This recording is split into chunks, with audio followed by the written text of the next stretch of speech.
मैं प्रोफेसर राजेश किशोर त्रिपाठी, प्राचार्य जनता कॉलेज बकेवर इटावा। हमारा कॉलेज 1959 से बराबर समाज की सेवा के लिए समर्पित है।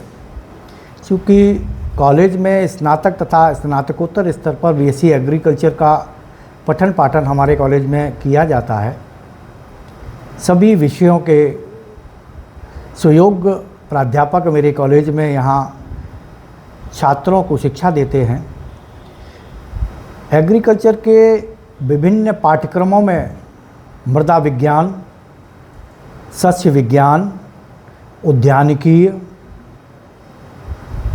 Plant pathology, entomology, agriculture economics, agriculture soil conservation,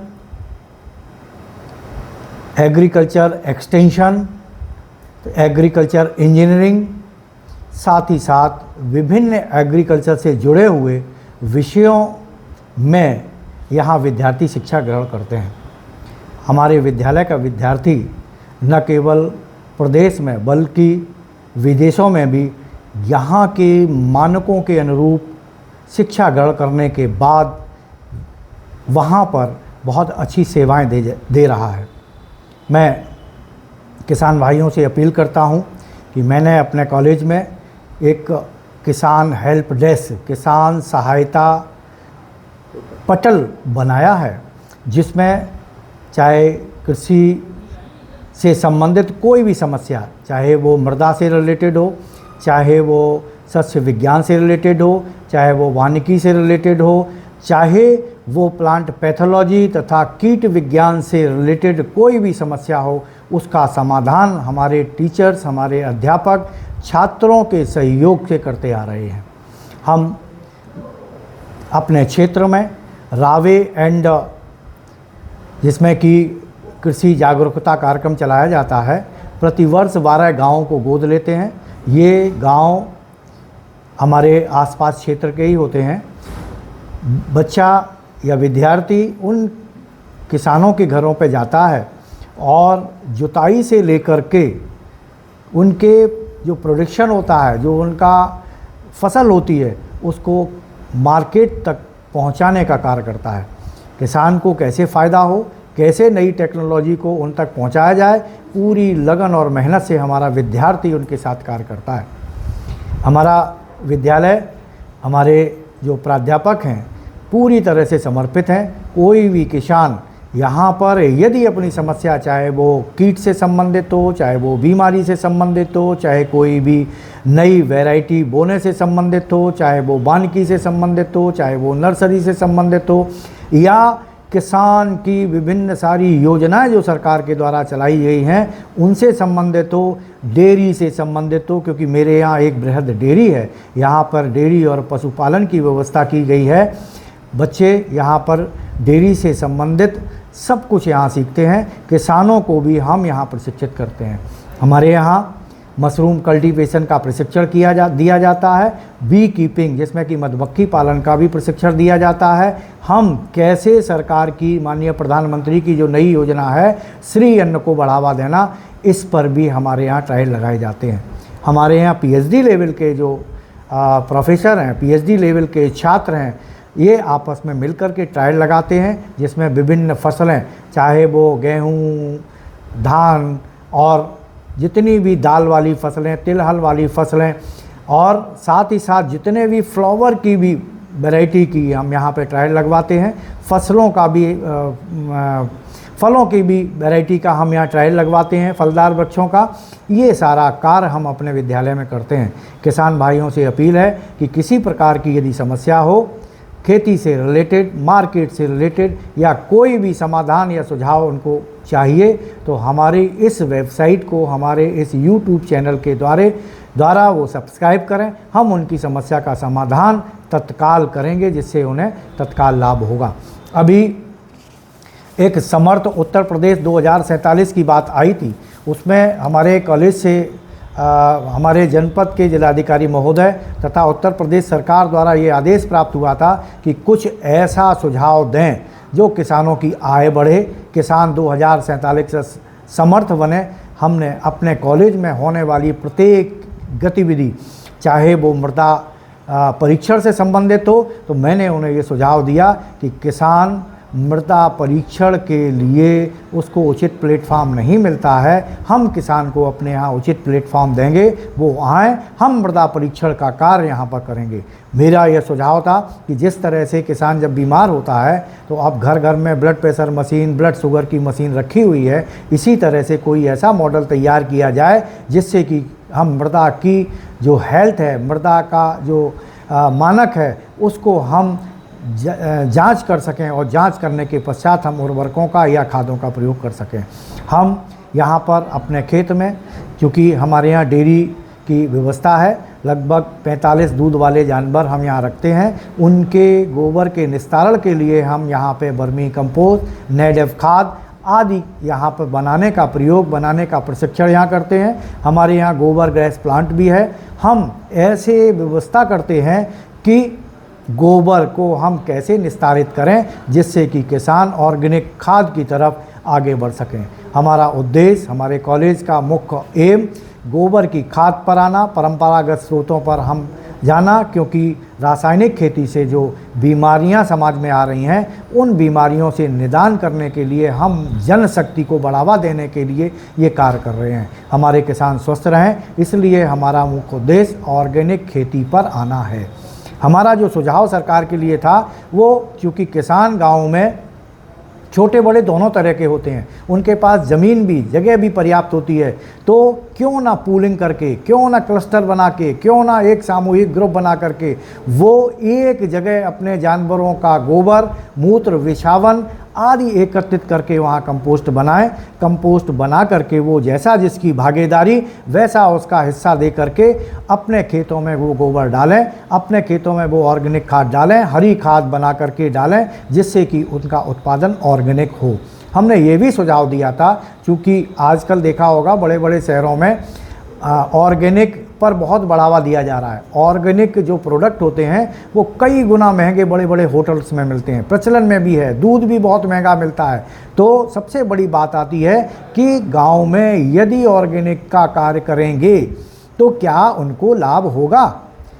क्या वो ऑर्गेनिक, जैसे आजकल श्री अन्न का प्रचलन बहुत हो गया, मक्के की रोटी, ज्वार की रोटी, बाजरा की रोटी बड़े बड़े होटलों में काफ़ी महंगी दरों पर बिकती है।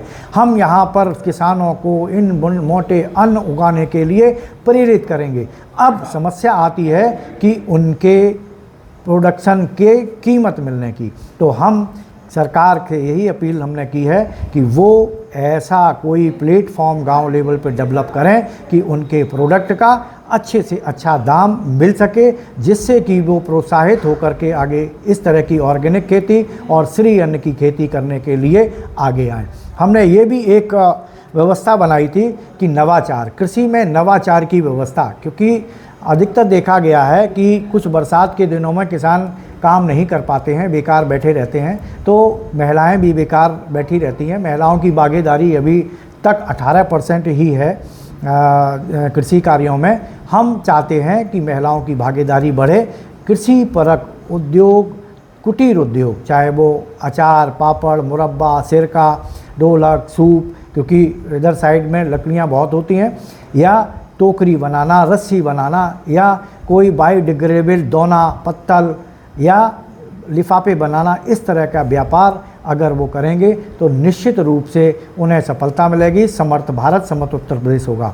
हमें केवल आवश्यकता है उनको मॉनिटरिंग करने की, हमें केवल आवश्यकता है उनको मार्केट देने की। हमारे इस क्षेत्र में गाय और गोबर और जो पशुपालन है, इधर बकरी, जमुनापारी बकरी जो है विलुप्त होती चली जा रही है। हमारा कॉलेज बराबर प्रयास करता है ऐसे पालक जो जमुनापारी बकरी का पालन करते हैं उनको प्रोत्साहित करें। हमारा कॉलेज बराबर इस तरह की कृषि और पशु प्रदर्शनी लगा करके उनको प्रेरित कर रहा है और उनको इनाम दे करके उनको बकरी पालन के लिए आगे आने के लिए कह रहा है। ऐसी जागरूकता हम पैदा कर रहे हैं।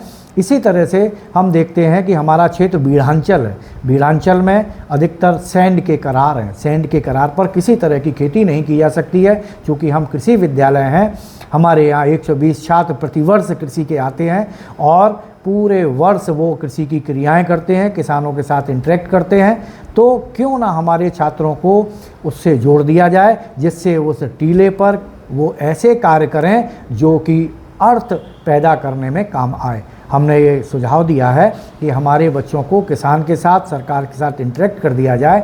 छात्र वहाँ पे अपना परीक्षण करेंगे, बागवानी लगाएं, फलदार वृक्ष लगाएं, समतलीकरण करें तथा एक सीढ़ी नुमा खेती का एक कॉन्सेप्ट वहाँ डेवलप करके किसानों की आय बढ़ाने का कार्य करें। ये मेरा कॉलेज बराबर किसानों के लिए आय बढ़ाने के लिए तत्पर रहता है। हम एक यहाँ पे सेल्फ हेल्प ग्रुप जो सरकार के द्वारा चलाए जा रहे हैं, उसमें बहुत सारी बहनें जुड़ी हुई हैं। सेल्फ हेल्प ग्रुप की बहनें जुड़ करके कार्यक्रम तो अटेंड करती हैं, समझती हैं, लेकिन उनको दिशा नहीं मिलती है। हमने वो प्रयास किया है कि उनको सरकार की योजनाओं में एक उनको डायरेक्शन देने का कार्य करें, वो मैंने किया है। यहाँ पर बहुत सारे हम सेमिनार, छात्र, वैज्ञानिक तथा किसान संगोष्ठी करवा करके या छात्र तथा इंटरप्रेन्योर संगोष्ठी करवा करके हम उनको प्रेरित करके उनको प्रोडक्ट को मार्केट तक पहुंचाने का कार्य कर रहे हैं। बहनों के द्वारा जो हमें अभी तक जो फीडबैक मिला है, उन 5,000 से लेकर के 12,000 प्रति महीना के हिसाब से उनकी इनकम में बढ़ोतरी हुई है। हमारा उद्देश्य ये है, जितने भी एफपीओ हैं, गवर्नमेंट की बहुत अच्छी योजना है, एफपीओ जो है, एफपीओ किसानों के साथ मिल करके किसानों को शेयर लेकर के बहुत सारे कार्य करते हैं। लेकिन चूँकि हम एक कृषि कॉलेज हैं, हमारे यहाँ युवा आता है, हमारे यहाँ युवा वैज्ञानिक है, नई टेक्नोलॉजी से वो परिचित है, उस टेक्नोलॉजी तक किसान तक कैसे पहुँचाएँ। तो हमारा ये मानना है कि यदि एफपीओ से भी किसान और छात्र को जोड़ दिया जाएगा तो युवा तरुणाई निश्चित रूप से कोई ना कोई नया प्रोडक्ट, नई टेक्नोलॉजी ला करके किसानों को लाभान्वित करेगी। कुल मिलाकर के क्योंकि कृषि का विद्यालय है, हम छात्रों को और किसानों को एफपीओ के साथ या जितने भी सेल्फ हेल्प ग्रुप हैं उनके साथ एक लिंकेज बनाना चाहते हैं, जिससे समाज में जागरूकता आए, समर्थ उत्तर प्रदेश की तरफ हम आगे बढ़ सकें। हमारा केवल उद्देश्य किसान की सहायता करना, समाज की हेल्प करना। प्रत्येक प्रकार के क्रियाकलापों में हम किसानों के यहाँ जाते हैं। जो 12 गांव हमारे यहाँ एग्रीकल्चर में गोद लिए जाते हैं, उनमें छात्र वहाँ जाकर के प्रोजेक्ट बनाता है, पूरे कार्य करता है। लिहाजा उनको इस तरह के अटैचमेंट दिया जाए। सपोज विद्यार्थी राबे या पास आउट होकर के अपने घर चला जाता है, जो किसान के यहाँ योजना बनाता है वहीं धरी रह जाती है। हम चाहते हैं कि वो योजना कंटिन्यूशन में रहे। कैसे रहेगी? यदि हम जिस तरह से हम बुक पब्लिश करते हैं तो उसमें हमें रॉयल्टी मिलती है। हम छात्र को कुछ ना कुछ उस लाभांश का, यदि वो वहाँ इंडस्ट्री डेवलप करता है, कुटीर उद्योग के लिए बढ़ावा देने का कार्य करता है, लगन से काम कर रहा है, तो कुछ न कुछ सरकार की तरफ से या किसान की तरफ से कुछ न कुछ यदि लाभांश दिया जाएगा तो बाहर जाने के बाद भी विद्यार्थी उनसे जुड़कर उनके लाभ के लिए कार्य करेगा। ये मुझे सरकार से अपील है कि जहाँ पर कृषि महाविद्यालय और ख़ासकर ग्रांट एडेड कॉलेज या गवर्नमेंट कॉलेज हैं, उनको जनता से जोड़ करके उनकी एनर्जी का प्रयोग करेंगे तो निश्चित रूप से हम कृषि में या उन्नति के क्षेत्र में बहुत आगे बढ़ेंगे। निश्चित रूप से जो सरकार का सपना है, अर्थशक्ति और सृजन शक्ति और जनशक्ति, निश्चित रूप से सफल होगा और समृद्ध भारत, समृद्ध उत्तर प्रदेश होगा। इन्हीं शब्दों के साथ बहुत बहुत धन्यवाद, बहुत बहुत आभार।